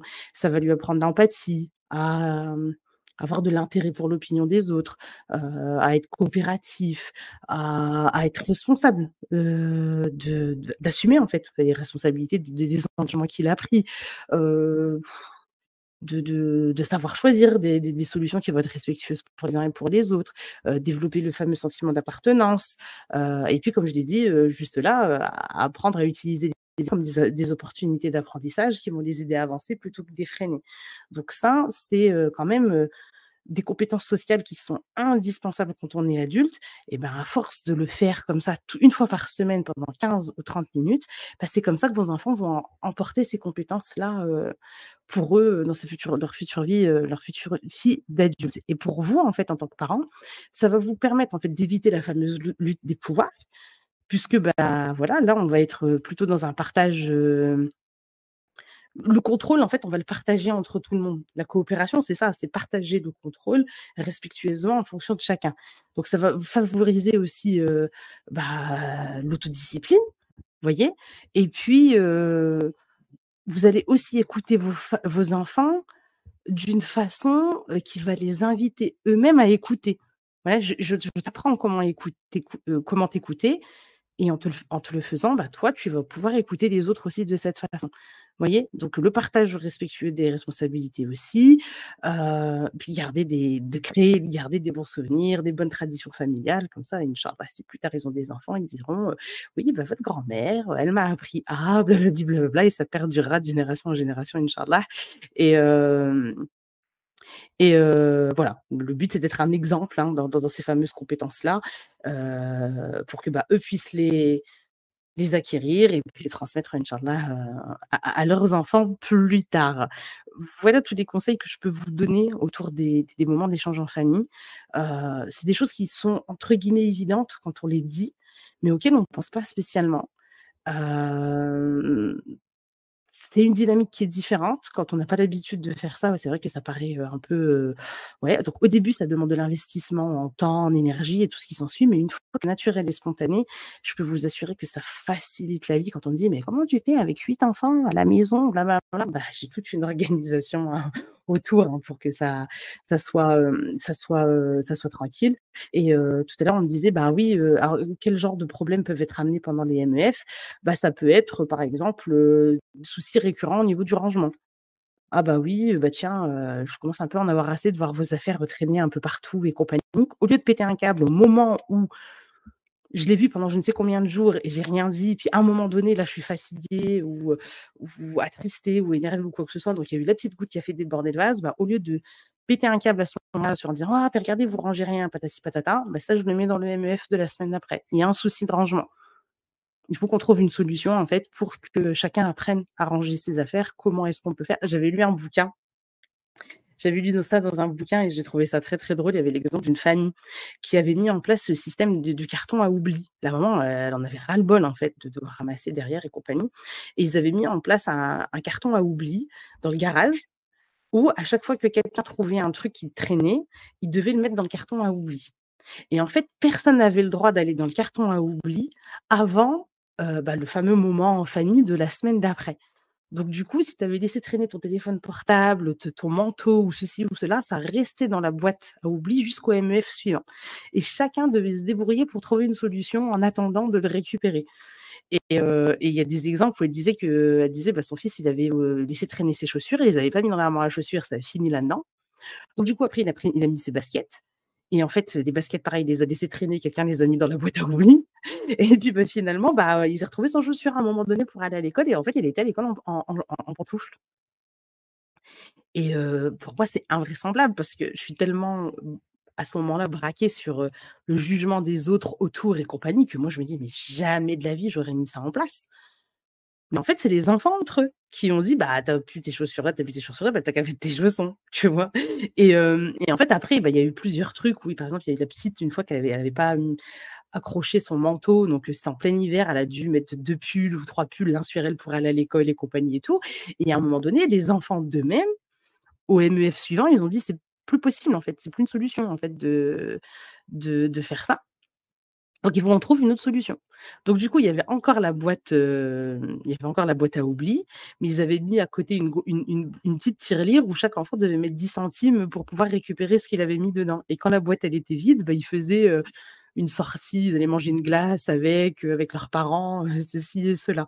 Donc vous voyez, les enfants sont d'une créativité sans nom et moi j'ai eu des exemples, hein, de trucs, de solutions où je me suis dit: «Mais ça va jamais tenir» et en fait si, ça a tenu, c'est même eux qui ont tenu plus que moi. Donc le fait de laisser les enfants tenir dans la, comment dire? Le fait de rechercher des solutions et tout ça, je peux vous assurer que c'est ultra, ultra salvateur. Voilà, est-ce que vous avez des questions? Dites-moi. Alors, l'argent de poche pour toi, c'est modulable en fonction de l'âge? Ah bah, bien évidemment. Oui, oui, tu donnes pas le même argent de poche, en fonction de l'âge. Moi, j'ai toujours pensé équité, quel que soit ah bah, là, tu as pas pensé équité, tu as pensé égalité. Tu vois? C'est-à-dire que pour toi, si tu donnes la même chose à tout le monde, c'est que tu as pensé égalité. Alors que si tu veux être équitable, tu dois t'adapter en fonction du besoin de l'un et de l'autre. Et un enfant de 6 ans n'a pas le même besoin qu'un enfant de 16 ans, parce qu'ils ont pas la même vie, ils sont pas face au même environnement. Donc, quand on a des enfants, il faut vraiment faire la différence entre l'égalité et l'équité entre nos enfants. Est-ce que ça répond à ta question, Fatima? Alors après, quelle tranche d'âge, combien, machin et tout, ça dépendra de l'environnement dans lequel sont vos enfants, ça dépendra de vos budgets à vous, de machin, blablabla, enfin plein de il y a plein de facteurs et tout ça. Je suis pas là pour vous mettre une grille, qui dit, voilà. Les meufs, c'est toutes les semaines. Oui, toutes les semaines, une fois par semaine, 15 minutes, 30 minutes maximum. C'est, c'est très, très bien. Donc voilà, voilà. Bah, en fait, le truc, c'est que oui, tu règles tous les problèmes au MEF, mais plus vous allez les faire et moins il y aura de problèmes. Donc au début, vous avez des MEF qui vont durer 30 minutes, vous allez pas trouver de solution, donc vous allez revenir encore la semaine d'après dessus, patati patata, et plus vous allez en faire et moins il y aura de problèmes. À la fin, il y aura que des petits détails à droite, à gauche ou des rappels de certaines choses et compagnie, mais il faut miser sur le long terme, en fait, pour les MEF. Parce qu'en plus, tu règles tous les problèmes, s'il vous plaît, vous n'avez pas 1 milliard de problèmes avec vos enfants tous les jours, parce que si c'est le cas, il faut prendre un consulting avec Rachida, c'est pas possible sinon.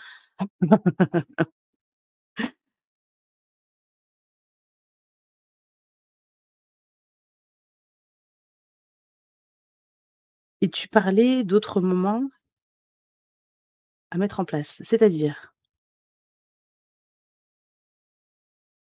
Comment ça, je parlais d'autres moments à mettre en place? Bah, vous pouvez, en fait, à l'instant T, quand vous êtes face à une solution, expliquer que oui, c'est une problématique, patati je vous dis pas, on parle de rien du tout et ah, les moments plaisir, bah, ça, je l'ai dit, c'est pendant ton MEF, tu mets en place, dans ton agenda les moments de plaisir pour la semaine prochaine, genre, samedi après-midi, on va tous, à la forêt. Je dis ça au hasard ou bah, mardi soir, on regarde un film. C'est ça en fait les moments plaisir, c'est des activités familiales qui sont des moments de plaisir qu'il faut programmer en fait, parce que sinon on dit: «On va le faire demain, après-demain» et je vous assure que faites le bilan du mois qui vient de s'écouler, ou même le mois d'avant et combien de moments de plaisir vous avez passé avec vos enfants en fait. Parce qu'on se dit: «On va le faire après, demain, machin» et après la vie fait qu'on oublie. Le fait de les programmer d'un MEF pour, toute la semaine qui va s'écouler, bah, ça vous pousse à les faire et du coup à les multiplier, beaucoup plus, facilement et spontanément. Est-ce que c'est plus clair pour toi, Malika?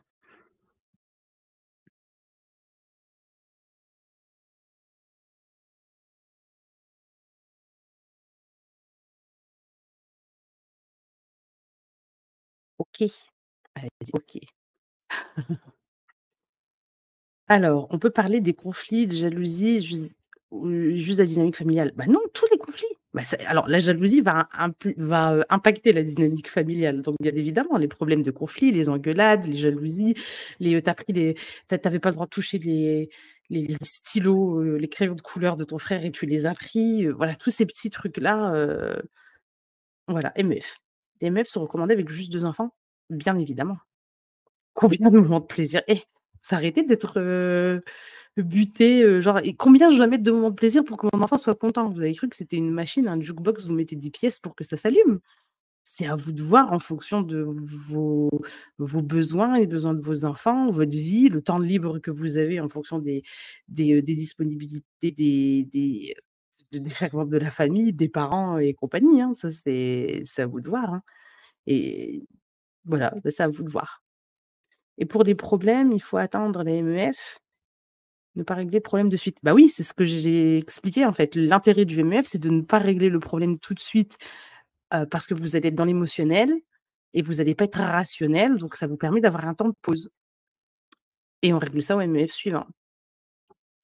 Le temps de pause, c'est le fait de revenir à descendre la pression et discuter derrière. Si un enfant se braque, on l'oblige à rester au MEF ou on le laisse partir? Non, MEF, c'est obligatoire, du début jusqu'à la fin. Et le but, en fait, c'est en fait, le truc, c'est que là, vous êtes persuadés que c'est des moments de conflit. Si parce que là, on l'a pas vu, mais ce sera un atelier, pour le programme Bouge ta parentalité, pour toutes celles qui y sont et celles qui voudront le rejoindre. Je peux vous laisser le lien après, si vous souhaitez rejoindre Bouge ta parentalité. Quand on a, tout le process pour, trouver, en fait, une solution et tout ce qui s'ensuit, il y a aucune raison que l'enfant soit frustré. Il y a pas qui se braque, en fait.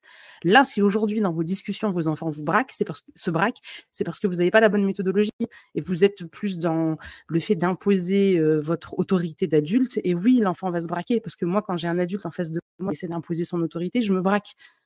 Donc si moi, en tant qu'adulte, je réagis comme ça, bah, c'est normal qu'en tant qu'enfant ou ado, je réagis aussi de la même ils réagiront de la même façon. Vous voyez? Donc quand on a le bon process et compagnie, l'enfant se braque pas. Et c'est pour ça qu'aussi que quand on voit qu'on arrive à un moment où ça boucle et on trouve pas de solution, stop! On en reparlera au prochain MEF. On y réfléchit chacun dans notre coin et au prochain MEF, on trouvera une solution. Vous voyez? Donc on doit avoir un carnet individuel pour chacun des conflits. Nous, c'est un truc en famille. Il y a une feuille je pense que vous n'avez pas écouté, hein, ce que j'ai dit, hein. Vous avez le carnet où vous allez mettre les comptes rendus et où vous allez coller, toutes les semaines, les feuilles de gratitude, de compliments et pour les conflits et tout, c'est pareil. Ça va être une feuille que vous allez mettre quelque part qui sera accessible à tout le monde, où à chaque fois qu'il se passe quelque chose, bah, la personne, elle l'écrit dedans et ce sera l'ordre du jour du MEF, suivant. Vous voyez? Et c'est vous savez, les enfants, ils sont très, ils suivent, hein, la dynamique, hein, vraiment, vraiment, vraiment, hein. Et si tu vois que tout le monde finit par se braquer et que c'est pas productif et tout, bah, MEF suivant. C'est pas grave. Il y a pas de mort d'homme, hein, ils ont pas tué quelqu'un en général, sinon tuer quelqu'un, je pense que ça se gère pas en MEF.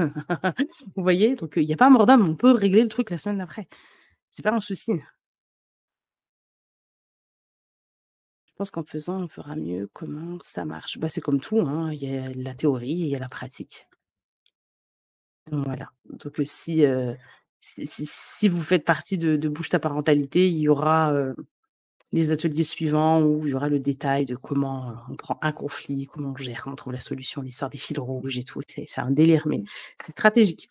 C'est une stratégie, heu, comment dire? C'est au début, c'était énergivore parce qu'on n'a pas l'habitude, mais une fois que ton cerveau de parent, il a compris les mécanismes, tu règles tout, de la même façon à chaque fois. Une feuille compliment et une feuille, remerciement. C'est ça les feuilles de gratitude. Il y en a une où vous allez mettre tous les compliments et une où ce sera tous les remerciements et c'est pas une par personne, c'est une, par famille, par semaine. Quand on a un problème avec un enfant en particulier, il est préférable de le régler avec un juste régler en famille en sachant que ça peut lui déplaire en fonction du problème. C'est en famille parce que si ça lui déplaît, c'est parce que vous êtes dans une dynamique familiale où vous présentez les difficultés comme un problème, un échec, quelque chose d'hyper négatif. À partir du moment où vous venez dans une dynamique où on se dit: «Il y a quelque chose qui ne va pas», mais on va apprendre ce qu'il y a à tirer de ça pour s'améliorer et en faire quelque chose de positif. Il y a aucune raison que l'enfant n'ait pas envie, d'avancer et tout ça. Ça dépend du regard que les autres autour de lui vont poser là-dessus. Si les gens autour de lui ont un problème, comment dire? Un regard réprobateur, bah oui, l'enfant, voilà. Et si l'enfant m'a volé, bah, ça fait partie du MF, en fait, parce que est-ce que ça fait partie des valeurs familiales? Non, donc c'est un problème familial, oui. Je fais, moi, beaucoup de conflits entre eux et moi, je crie beaucoup, j'ai hâte de mettre ça en place. Ouais, non, alors là, Naïma, non. Crier, ça sert à rien, les conflits, ça dépend de l'âge de tes enfants, mais je vais vous mettre le lien, pour celles qui veulent rejoindre Bouge ta parentalité. Heu, attendez, je vais récupérer ça. Je crois qu'il est là, si je dis pas de bêtises.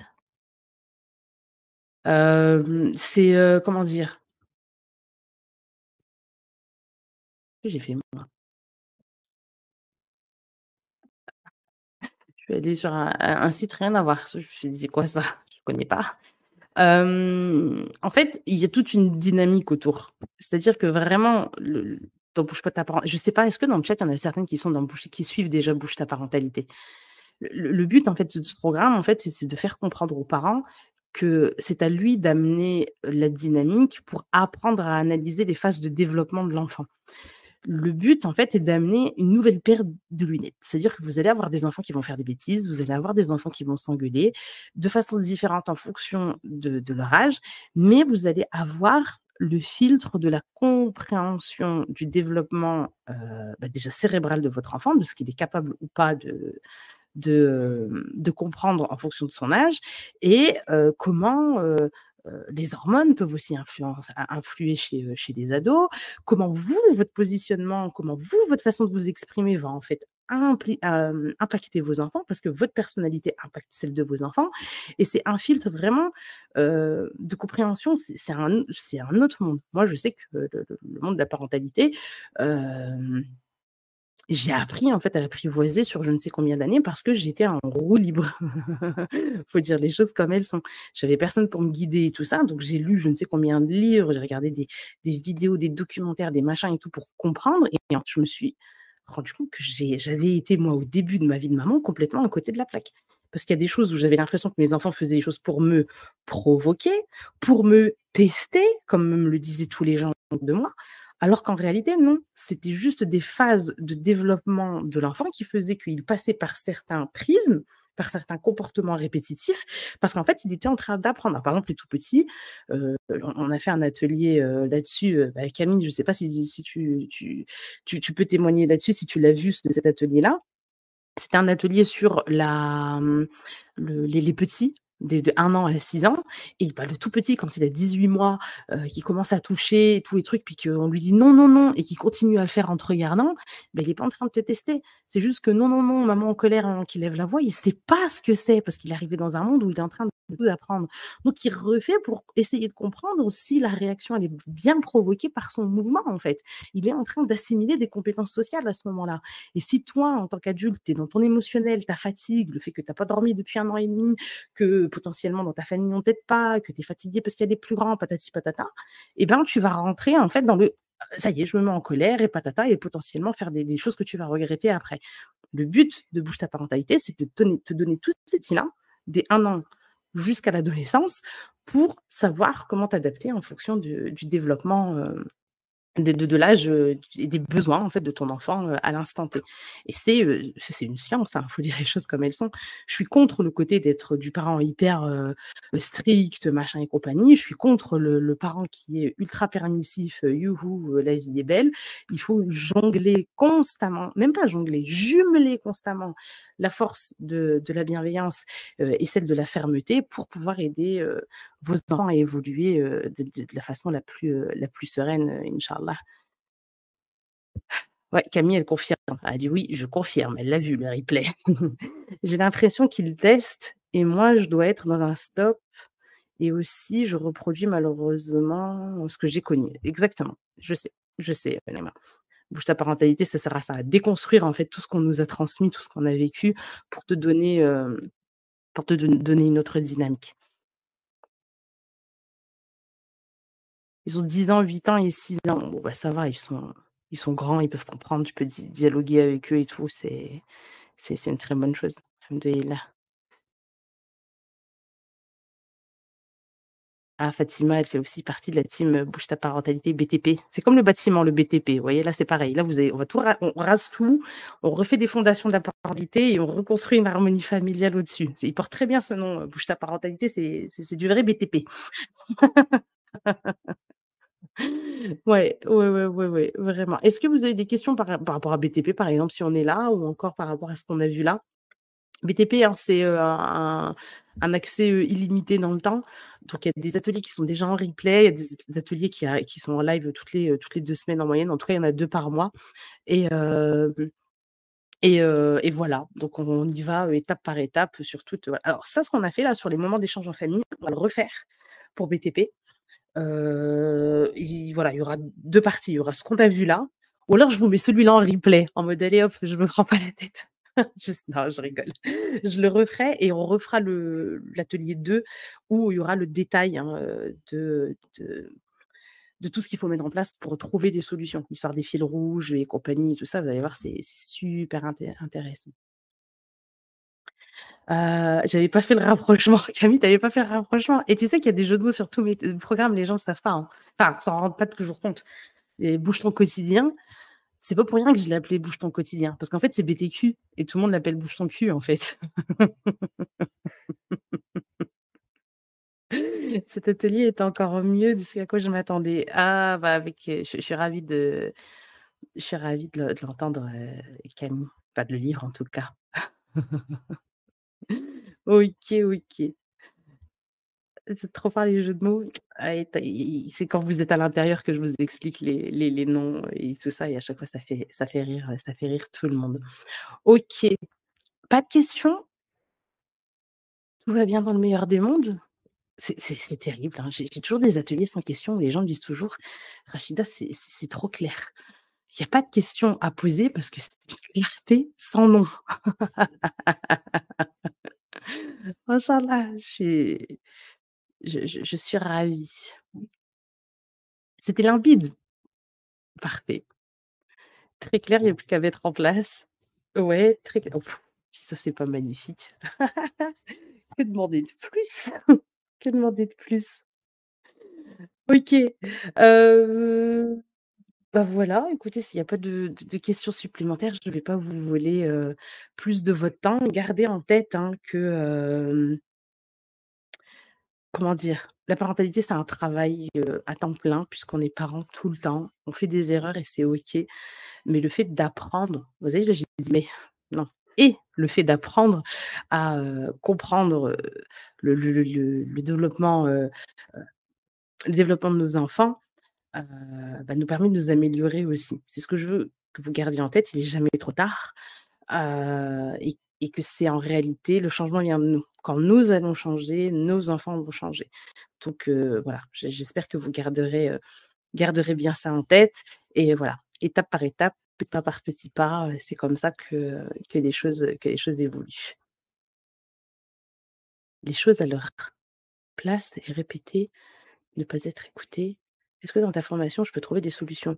Bah, bien évidemment, et c'est que ça, Malika. C'est un programme de solutions. Après, il faut accepter que ça va venir avec le temps. Je vous ai mis sur la page de vente le détail complet de tous les thèmes qu'on va aborder et du coup, ça va arriver. Voilà, là, dans le dernier atelier, on a fait, l'importance du rang de naissance. Quand on est un aîné ou un cadet ou un dernier, on n'a pas les mêmes besoins et nous, en tant que parents, on doit être équitable, c'est-à-dire qu'on doit avoir le comportement adapté aux besoins de chacun et pas être dans l'égalité en mode: «Je suis le même parent, je donne la même chose à tout le monde». Non, il y a des impacts psychologiques chez l'enfant en fonction de son rang de naissance et si on veut être un parent juste, on doit répondre aux besoins de chacun. Donc on a détaillé ça, hein, les différences, pourquoi est-ce que l'aîné réagit comme ça, pourquoi le petit dernier réagit comme ça et comment ça impacte aussi leur vie d'adulte, leur personnalité d'adulte en tout cas et comment nous, en tant que parents, on peut s'adapter, à tous ces besoins-là. Donc tu vois, c'est plein d'outils, pratico-pratiques, pour te permettre de comprendre et de t'adapter, au quotidien. Est-ce qu'il y a des PDF aussi? Pourquoi des PDF? Des PDF de quoi? Des PDF de quoi, Malika? Avec le programme, on a accès au replay. Bah, il y a des fiches résumées et compagnie et tout, mais en réalité, comment t'expliquer ça? J'ai un atelier, par exemple, qui dure 3h40 que je vais faire en découpage, par exemple. Ah bah, dans ce cas-là, il faudrait que j'écrive des livres, Malika. Non, je n'écris pas de livres pour l'instant. Un jour, inch'Allah. Pour l'instant, j'aime beaucoup parler, je suis plus oratrice. Mais je te conseille dans ce cas-là de faire tes propres, résumés parce qu'en réalité, sur les 3h40 là de l'atelier que j'ai fait là sur les 1-6 ans, il y a des choses qui vont te parler toi et qui vont moins parler, à quelqu'un d'autre. Donc en réalité, chacun va retenir, ce qui l'intéresse. Donc en réalité, il vaut mieux écouter et puis te faire toi-même, tes propres fiches avec, ce qui t'intéresse, toi. Comment s'appelle l'atelier? Bah, en fait, tout c'est un atelier qui est dans Bouge ta parentalité. C'est un atelier qui s'appelle «L'importance du rang de naissance», je crois, un truc comme ça, mais ça fait partie du programme Bouge ta parentalité. Vous êtes tous, ouais, tous les ateliers, parentalité sont dans le programme. Donc le programme, il est à 197 € si je dis pas de bêtises. Vous avez même une possibilité de paiement en 20 fois. Faudrait qu'on remette à jour le nombre de places disponibles parce qu'il en reste pas du tout 133, c'est faux. Il en reste beaucoup moins, mais on n'a pas remis à jour le nombre de places. Faudrait que je Il doit rester une centaine de places, hein, à peu près, un petit peu plus de 100 ou un petit peu moins de 100, j'ai pas le chiffre exact en tête, mais il y a une centaine de places de dispo encore et donc voilà, il a 197 € ou en paiement 3 fois 66 et vous avez aussi la possibilité de payer en 10 fois si vraiment, c'est la hesse, je sais ce que c'est. Moi aussi, j'ai été un jour dans ma vie dans des situations où les finances étaient compliquées donc voilà, je vous propose aussi un paiement en 10 fois pour, vous faciliter l'accès, et tout ça. Ta façon de répondre, elle me tue. Parce que dans ce cas-là, dans les ateliers, tu vas mourir, hein. Ah, tu vas écouter les replays, de ceux qui sont déjà passés et tout ça. Il y a des fois, il y a des trucs où tout le monde est mort de rire. On dirait: «Rachida, on dirait tu es chez moi, tu décris mon mari, tu décris mes enfants». Je dis: «Non, c'est juste qu'on vit toutes la même chose, mais vous vous en rendez pas compte». Dans le programme, est-ce qu'on peut voir les ateliers passés? Oui. Les replays des ateliers passés, plus les lives qui arrivent et à chaque fois qu'on fait un live, il est dispo aussi en replay et voilà, vous payez votre accès une fois et il a en accès en illimité. J'adore ton naturel, ouais, j'ai déjà commencé, je confirme. C'est C'est ça, hein. Oui, c'est accès, en illimité pour les 197 €. Peut-être qu'un jour je changerai. Peut-être qu'un jour je passerai sur un abonnement ou je sais pas, ou un truc d'un an, je sais pas. Mais en tout cas, à l'heure actuelle, c'est en accès illimité. Et pour celles qui sont dans mes autres programmes, je vous conseille vivement, si vous êtes intéressés, de vous inscrire maintenant. Je vais vous donner un exemple. J'ai un programme qui s'appelle Bouge ton intelligence, qui a, je crois plus 4 ans. Je crois que j'ai lancé il y a 4 ans et en fait, je rajoute tout le temps, tout le temps, tout le temps du contenu, ce qui fait qu'au début, le programme, avait quelques, quelques modules et en fait, il a évolué avec le temps. J'ai rajouté plein de choses et du coup, bah, le prix a aussi évolué. Mais toutes celles qui ont eu accès au début ont eu toutes les mises à jour gratuitement. Donc pour vous donner un chiffre, la première fois que j'ai lancé, il était à 99 € ce programme. À l'heure actuelle, il est à 400 et quelques. Bah, celles qui ont eu accès au début à 99, elles ont eu toutes les mises à jour et tout, puis elles me disent toujours: «Je suis ravie d'avoir eu le l'accès du début». Bouge ta parentalité, c'est 197. 197, 3 fois 166 ou 10 fois 20. Je te remets le lien là, pour avoir toutes les infos avec le détail des thèmes à aborder et qu'on va aborder en tout cas et voilà. C'est il me tient vraiment à cœur, hein, ce programme, hein, je vous assure, hein. C'est le programme que j'aurais, rêvé avoir, quand j'ai eu mes enfants parce que, bah, on m'a donné des enfants. On m'a donné un livret de famille, j'ai eu des enfants, je suis sortie de la maternité, mais on m'a pas donné de mode d'emploi avec. Bah, là, c'est un petit peu une petite école des parents, hein, ce que je vous ce que je vous donne là. C'est, je suis en train d'aller regarder le détail. On a parlé pour les tout petits, c'est, comment on gère le mensonge. Après, il y a des fautes en plus sur la page, je vais le dire à la personne qui fait la page là, non mais oh. Comment on accompagne un enfant qui fait des pipis au lit. On a fait la phase du terrible two entre, 1 an et 6 ans, quand ils sont toujours dans l'opposition, à dire non tout le temps, à faire des crises, des tempêtes émotionnelles qu'on n'arrive pas à gérer, enfin qu'on a l'impression de ne pas réussir à gérer, pourquoi et compagnie, tout ça. Donc voilà, tout ça, ça a déjà été vu. On a fait un atelier sur comment parler sexualité avec ses enfants parce que, bah, oui, c'est une thématique relativement, importante. Comment les rendre fiers de qui ils sont, et comment on fait pour booster leur estime de soi. Heu, on a fait un atelier qui sur les bases, hein, de la parentalité, ferme et bienveillante, hein, qui a duré, plus de 3 heures. On a vu l'importance du rang de naissance. Heu, par la suite, on verra aussi, comment identifier les besoins cachés, derrière les comportements inappropriés de nos enfants. Comment porter un nouveau regard, hein, justement sur le comportement de nos enfants et arrêter de croire qu'ils sont là pour nous provoquer, nous tester et tout ce qui s'ensuit. Pourquoi les punitions sont inefficaces et comment se concentrer sur les solutions. Comment utiliser efficacement l'encouragement avec ses enfants. Comment mettre en place des moments d'échange en famille familiale, des moments d'échange en famille efficaces. Comment notre personnalité impacte celle de nos enfants. Comment nous, en tant que parents, on peut profiter pleinement du chemin éducatif de nos enfants pour nous aussi, nous améliorer et évoluer. Après pour les ados, heu, on va voir, déjà quels sont les signes qui font qu'un enfant est un ado. Est-ce que c'est l'âge? Est-ce que c'est le comportement? Est-ce qu'à partir de quand est-ce qu'on peut dire qu'on a un ado sous notre toit? Heu, comment moi je dois analyser mon attitude avec mon ado? Est-ce que je suis un parent dictateur ou plutôt un copilote? Comment est-ce que, comment dire? Qu'est-ce que je veux vraiment enseigner à mon enfant? Bah, pourquoi les erreurs sont vraiment une opportunité, d'apprentissage chez les ados? Comment motiver son ado? Est-ce que mes ados nous écoutent ou pas? C'est le grand débat que j'ai très souvent avec, les parents. Est-ce qu'il m'écoute en fait mon ado? Donc les moments d'échange en famille avec son ado, heu et des petites nuances par rapport à ce qu'on a vu là. Et en fait, pour les ados, c'est plus en fait un moment pour créer un lien qui va comment dire? Les préparer à quitter le nid familial. Donc il y a des petites nuances un petit peu pour les ados.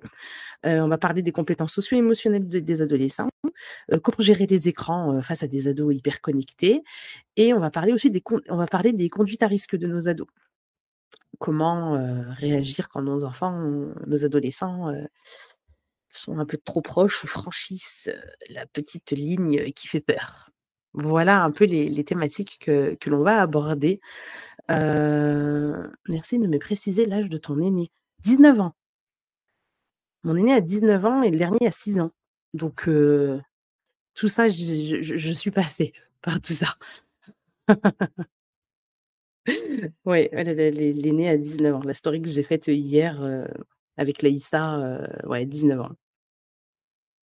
C'est waouh! C'est beaucoup, enfin, c'est beaucoup. C'est beaucoup d'apprentissage parce que quand elle avait 6 ans, j'étais pas du tout la même maman que, bah, que son frère, hein, qui est tout petit là maintenant, et ça me prouve moi que j'ai énormément évolué, hein, sur ma façon d'accompagner, mes enfants et de voir et de comprendre mes enfants. OK? Le mien a 22. Allah يبارك. Est-ce qu'à 22 ans, on est un ado? Là est la question. Est-ce qu'à 22 ans, on est un ado ou est-ce que nous, en tant que parents, à 22 ans, on les considère comme des ados? Là est la question. On peut avoir le lien de «bouge ton intelligence». Oh là là, oui, on peut. On peut avoir le lien de «bouge ton intelligence». Heu, bouge ton intelligence, où est-ce que c'est? Je crois que c'est là. Je alors,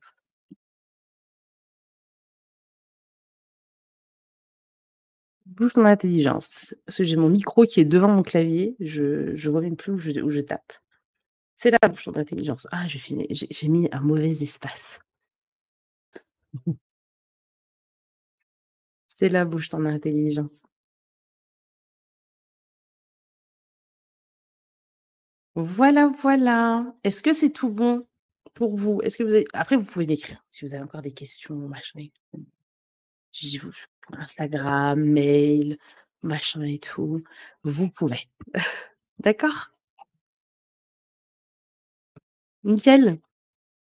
Eh bah, c'est parfait, c'est parfait. Qu'est-ce que vous avez pensé de cet atelier? Dites-moi en toute transparence, hein. On n'est pas là pour, me brosser dans le sens du poil et machin et compagnie, hein. C'est avec vos retours que je m'améliore, donc je serais ravie de connaître votre point de vue. Attendez, il faut que je fasse ah, j'ai pas fait la photo Instagram! Je suis la pire créatrice de contenu. Je pense jamais à faire des photos. Attendez, qu'elle soit bien, la photo. Authentique, ça me va. C'est le meilleur compliment qu'on peut me donner. Ah ouais, alors si je fais ça, est-ce que ce sera pas mieux? Yes, je vais vous mettre en plus petit. Hop, comme toujours. Mina, tu es une habituée, c'est pour ça. C'est une habituée.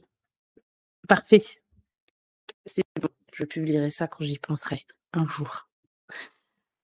Super, ça paraît tellement logique quand tu dis les choses. Bah, oui, parce que c'est ça la transmission, hein, de génération en génération sur la parentalité, hein. C'est des choses évidentes, mais qu'on a besoin d'entendre à l'instant T parce qu'on n'arrive pas à être rationnel tellement on est, plein de charges mentales, de stress, de machin et tout ça, vous voyez?